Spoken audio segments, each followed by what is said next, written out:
ഒരിക്കലുമല്ല. പിന്നെ ഞാൻ ഇപ്പോൾ CPIM-ൻ്റെ എനിക്ക് അർഹമാണോ എന്നെനിക്ക് സംശയമുള്ള വളരെ പ്രധാനപ്പെട്ട ഒരു ഉത്തരവാദിത്വത്തിലാണ്, ചുമതലയിലാണ്, പദവിയല്ല.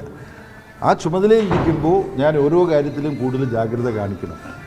ഏത് സിനിമ കാണാൻ പോകണം, ഏത് സിനിമ കണ്ടിട്ട് ഇങ്ങനെ അഭിപ്രായം പറയണം, ഇതൊക്കെ പ്രധാനപ്പെട്ട കാര്യങ്ങളാണ്.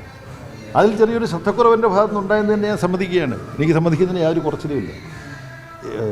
ഈ പറഞ്ഞ സിനിമയുടെ സംവിധായകൻ എനിക്കിപ്പോൾ അയച്ചൊരു മെസ്സേജുണ്ട്. അദ്ദേഹത്തിൻ്റെ ആദ്യത്തെ സിനിമയാണ്.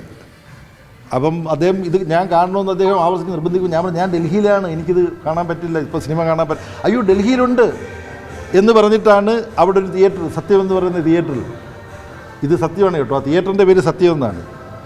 അപ്പോൾ അത് കാണാൻ ഞാൻ പോയത്.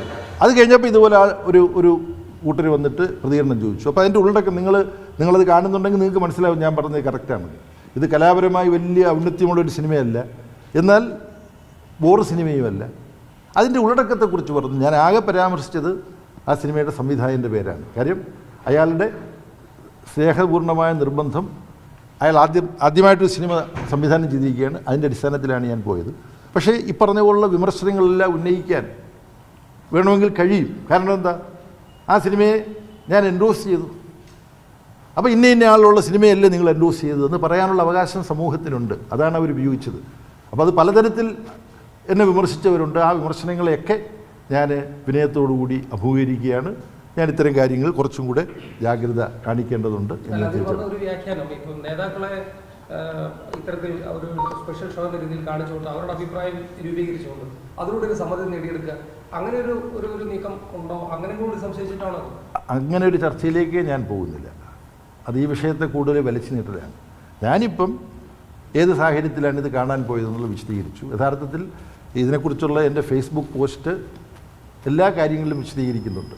അതിനോട് ഞാനൊന്നും കൂട്ടിച്ചേർക്കേണ്ടതില്ല. പക്ഷേ നിങ്ങൾക്ക് ഇങ്ങനെ കിട്ടിയ അവസരത്തിൽ നിങ്ങൾ ചോദിക്കുമ്പം ഞാനതിൽ നിന്ന് ഒഴിഞ്ഞു മാറുന്നുമില്ല. അതിൻ്റെ വേറെന്തെങ്കിലും ദുരുദ്ദേശങ്ങളുണ്ടായിരുന്നു തുടങ്ങിയ കാര്യങ്ങളിലേക്കൊന്നും ഞാൻ പോകുന്നില്ല. പക്ഷെ ഞാൻ ഇക്കാര്യത്തിൽ കൂടുതൽ കരുതൽ കാണിക്കേണ്ടതുണ്ട് എന്നൊരു പാഠം. ഒരു റിയാലിറ്റിയാണ്, ഒരു കേസിൽ പ്രതിയായി എന്നുള്ളത് കൊണ്ട് ഒരാളെ ഇങ്ങനെ ചാപ്പുകുട്ടിയാണ്ട് സിനിമയാണ്ട് കലാവിഷ്കാരങ്ങളെ കേസുമായിട്ട് ബന്ധമില്ലാത്ത മറ്റു കാര്യങ്ങളൊക്കെ തന്നെ ഇങ്ങനെ ബ്രാൻഡ് ചെയ്ത് കളർ ചെയ്ത് നിർത്തുന്ന ഒരു സമീപനം ശരിയാണോ? അതൊരു പൊതുബോധത്തിൻ്റെ ഒരു പ്രശ്നമില്ല. ഇത് നിങ്ങളുടെ ചാനലിൽ നല്ല ഗൗരവമായി വിദഗ്ധന്മാരെ പങ്കെടുപ്പിച്ച് ചർച്ച ചെയ്യാൻ പറ്റിയൊരു വിഷയമാണ്. അത്തരമൊരു ചർച്ച നടക്കട്ടെ. ആ ചർച്ചയിൽ തൽക്കാലം ഞാൻ പങ്കെടുക്കുന്നില്ല.